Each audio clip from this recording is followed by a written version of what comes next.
Hello and welcome to Car File. Now on this week's programme we're looking at two cars that even your gran would recognise, the Chrysler PT Cruiser and the VW Beetle. And to kick the whole programme off, looks like Ginny's got a touch of the German bug. Now, I'd like you just to stop for a minute and spare a thought if you can for poor old Father Christmas. You see, he's having a tough time this year fulfilling all those Christmas wishes. His problem is that this is at the top of the Christmas wish list this year. It's the Volkswagen Beetle, back with a bang, and it seems we just can't get enough of them.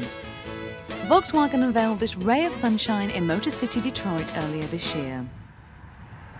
The mere sight of this car being driven onto the stage at Detroit was enough to bring a tear to the eye of even the most hardened motoring journalist. After all, the Beetle is one of the few cars that really sums up a whole generation. And as we love nothing better than to wallow in the past, 90s Beetle is the perfect vehicle to make that journey back to the 60s in.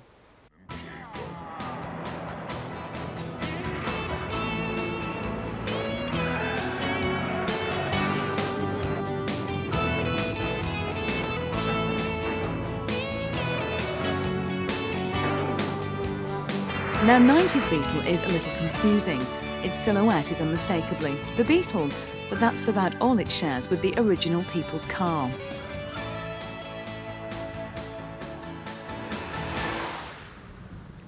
For a start, you won't find the engine in the back. It's been promoted to the front, and you get a choice of this 2-litre petrol version or a 1.9-litre TDI, both of them borrowed from the Golf. The Beetle also shares its floor pan with the Golf, along with the Audi A3, the Seat Toledo, the Skoda Octavia, and no doubt quite a few more.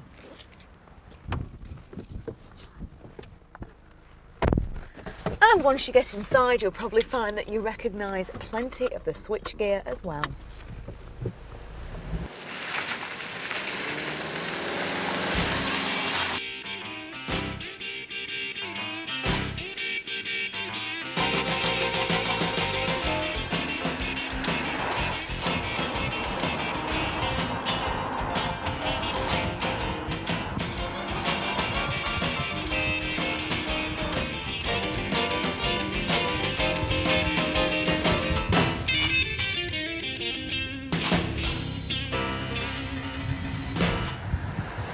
But do take heart, all you nostalgia fans out there, because nestling inside the minimal black and chrome interior, you'll find a true hint of 60s flower power, a bud vase.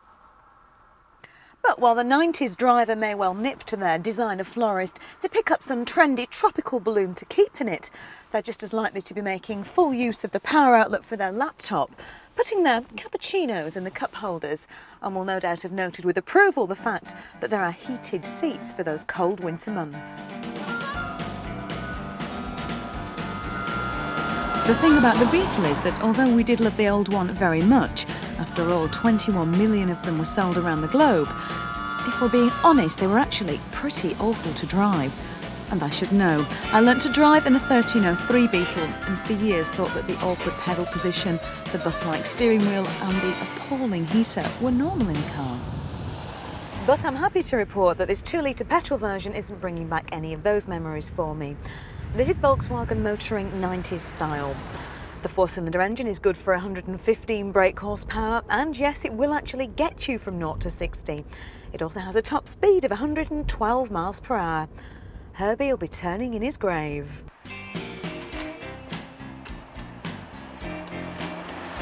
The new Beetle does drive remarkably like the Golf, which isn't, I suppose, that surprising.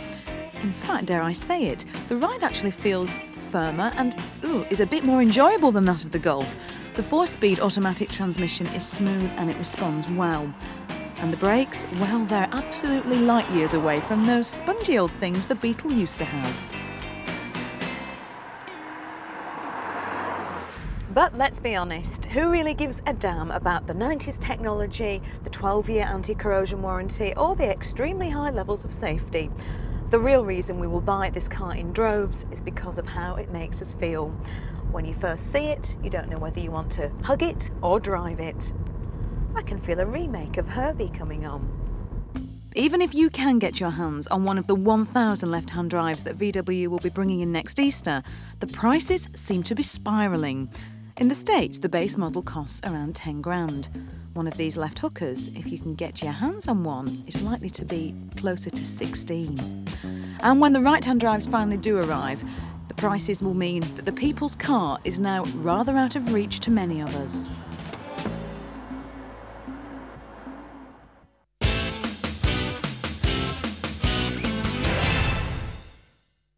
So that's the Germans' interpretation of a stylish car. Now let's see how they do it stateside.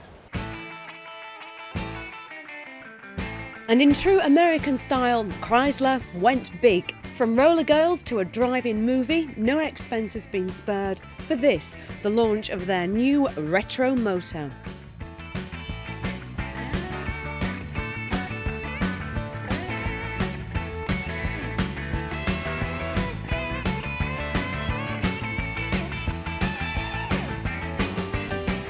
And this is one of those cars. It's Chrysler's PT Cruiser. And in their own words, it's way too cool to categorise. The look of the Cruiser is very different from anything else on the road. And at only £14,000, you certainly get a lot for your money. Everything from alloy wheels to a picnic table in the boot.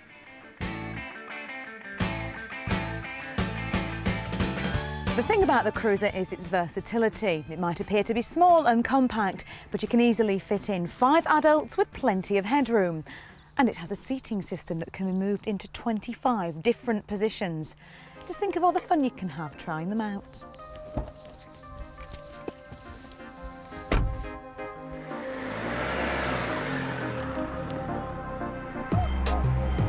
Now, whatever us Brits make of this American beauty, the first impressions on the road are pretty good. A bit strange, but overall good. So what about the performance then? Well, you really would expect this car to have something meaty like a V6 tucked under the bonnet. And unfortunately, I've got to report that what you get is a 2-litre 16 valve. So you can forget any ideas that you've got about pretending that you're in a dragster burning people off at the traffic lights. It's never going to happen. In fact, when you first get in it, it does feel a little bit slow at first, but once you're up and running, the engine feels quite punchy, and you can have a jolly good time nipping about some nice country roads like this.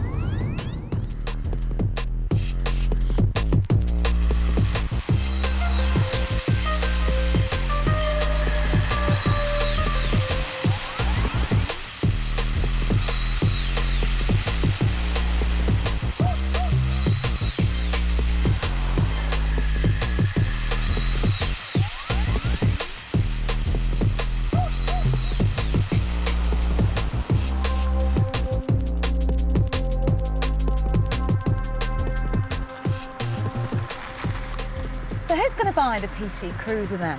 Well, in a very clever marketing twist, this car is sensible enough to appeal to anyone's practical side.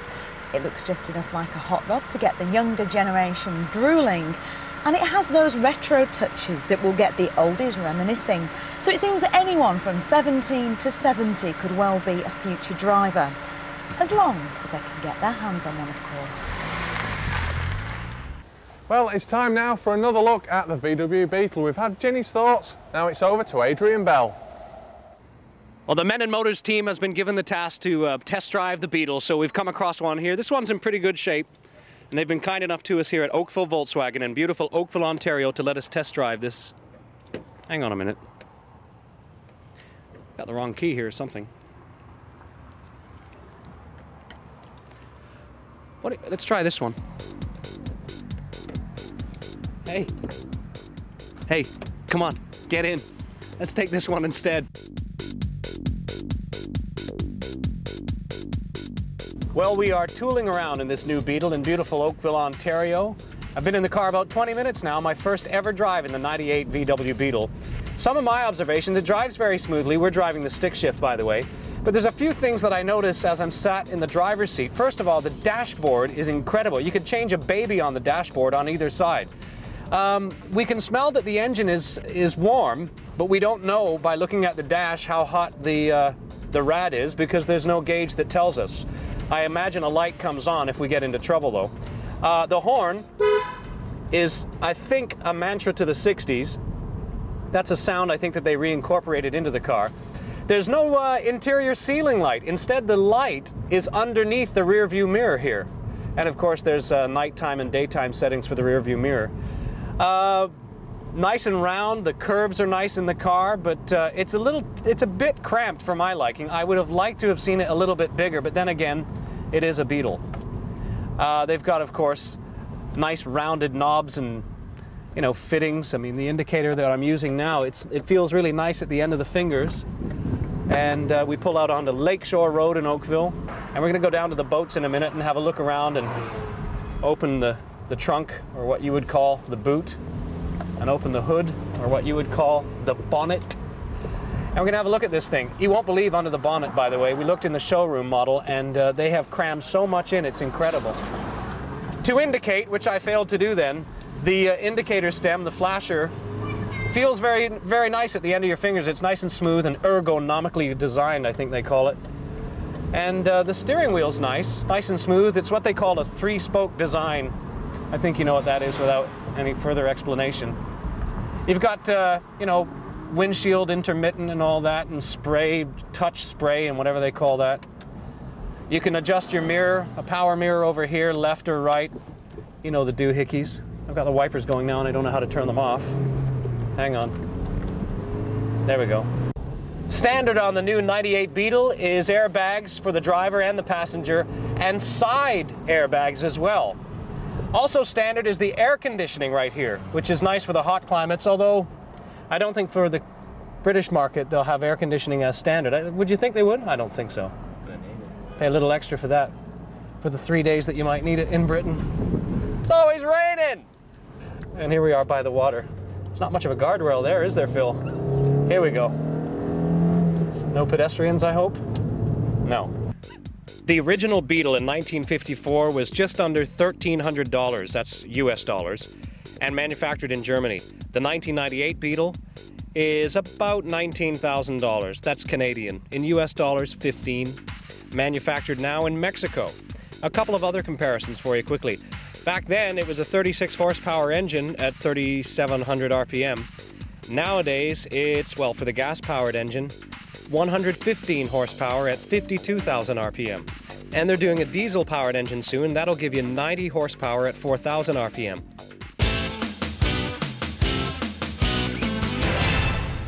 Well, that's all for part one, but right after the break, we'll be tracing the history of the VW Beetle. We'll see you soon.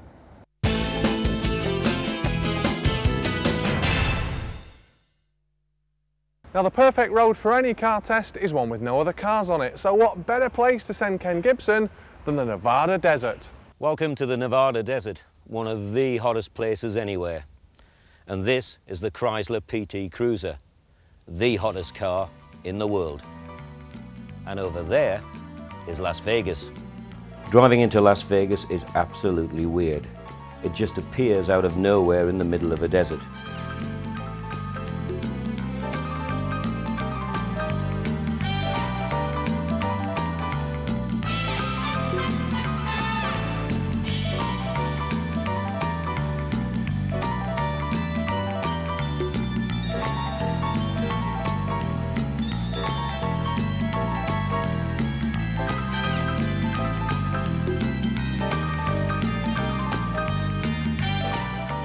Despite its hot rod looks and a 2.4-litre engine for a relatively small car, certainly by American standards, do not expect hot car performance. The PT Cruiser lives up to its name. It is a cruising machine. It's whisper quiet. Coming into Vegas we were doing just under 70, and this car was so silent. The only noise you can hear is the aircon. And believe me, in Las Vegas, you need aircon, and plenty of it. It's got a very, very composed ride on the road. It's mega comfortable. It seems to handle well. Out here in the desert and driving, I have to concede there aren't too many really tight bends where you can push it on. But it seems to be very composed, and I think it'll settle very well on English roads.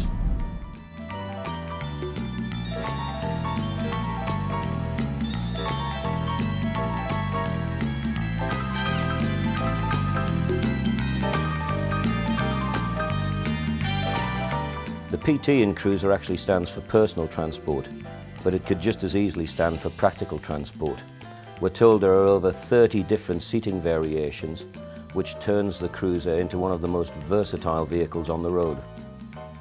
There's no doubt the PT Cruiser is one real high roller, but it's time to head back to reality and sadly leave the madness of Las Vegas behind us.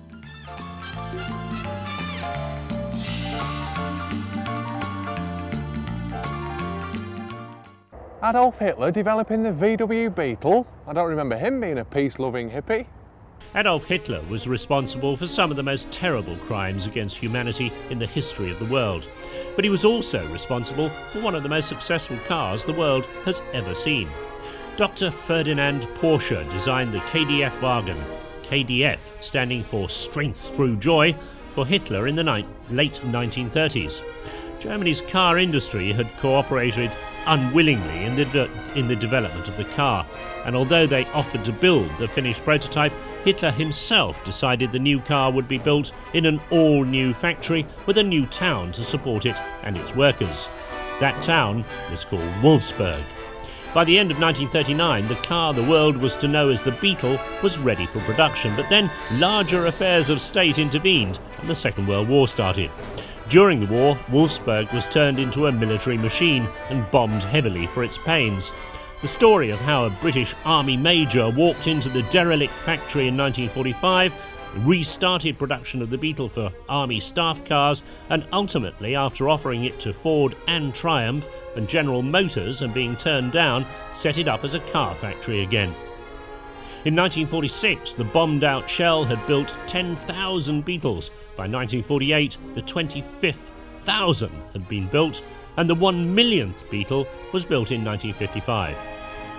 Today, with the car still being built in South America, production has exceeded 21.5 million units. Of course, the world has moved on from the comparatively basic Beetle. Production in Europe ceased 20 years ago. Nevertheless, the Beetle still has a powerful hold on people's imaginations, and the appearance of Concept 1, a Beetle-inspired design exercise on a golf platform at the 1994 Motor Show, was a sensation. Volkswagen said it had no plans to build the car, but it was inundated with inquiries from Europe and the States. Within months, the company was forced to announce that the car would be a production model, and it's now being built in Mexico. Will the new Beetlemania be as strong as that of its legendary predecessor? Well, that, as they say, is up to you. So we've seen what our presenters think of the two cars separately, but what about head-to-head? Well, Richard Hammond found out. Come on, you've met one. The office loon. You know, well, mad me. Yeah, right. If being mad consists of wearing a silly tie and being able to impersonate an air raid siren on your tea break, then hooray for the gift of comedy. And of course, the truly wacky need an equally zany car to express their just crazy nature. And until now, there's only been one. This, the VW Beetle. Thank you, me, because now there's a choice of two cars for the truly and irritatingly loopy with the arrival of this from Chrysler, the PT Cruiser. And it's as mad as a box of frogs, quite clearly. Which is good, because with these two, we can now enjoy wacky racing, can't we? Fair enough, you're on.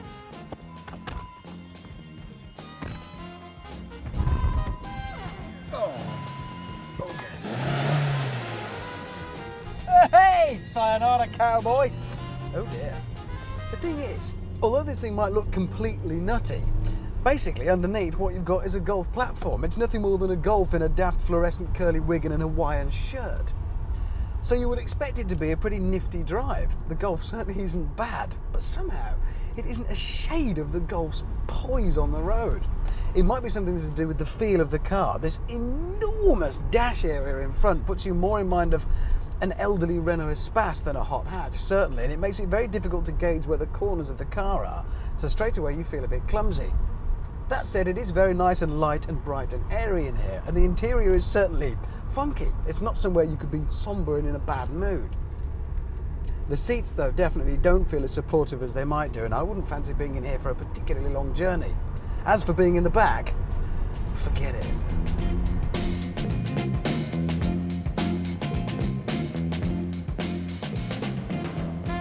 Okay, well, just because we're talking about crazy, wacky cars, we've still got to bring practicality into this. After all, you have to use the thing.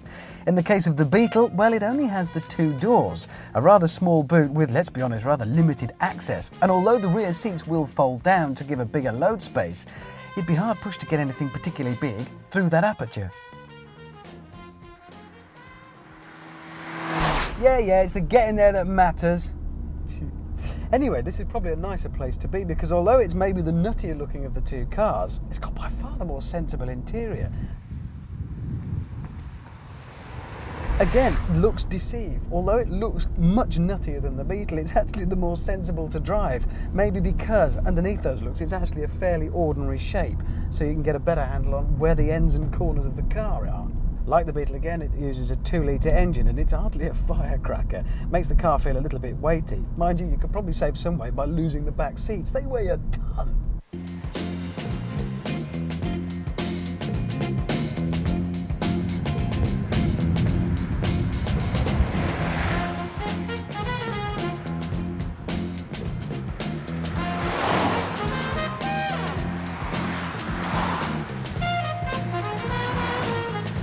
When it comes to practicality in the case of the PT Cruiser, well, it's an entirely different story. Once again, despite it being the nuttier looking of the 2, it's actually the more sensible. There's a huge and easily accessible rear boot with a 2-level parcel shelf. The rear seat, split, can fold forward and tip forward again, and even be removed completely to give almost van-like space. Sure, the Beetle is a bit of fun, but the PT Cruiser takes it to another plane because it shows not only can you have a lot of fun, but also a practical car. Despite its toontown looks, it's actually as versatile and as easy to live with as many a boring old mini MPV. So yes, it might be the office loon, but it's also very good at its job. So there you have it, the VW Beetle and the Chrysler PT Cruiser. Certainly not cars for shy people. But if you like to drive around in something a bit more rugged, make sure you watch next week's Car File when we've got the Volvo Cross Country versus the Audi Allroad. We'll see you then.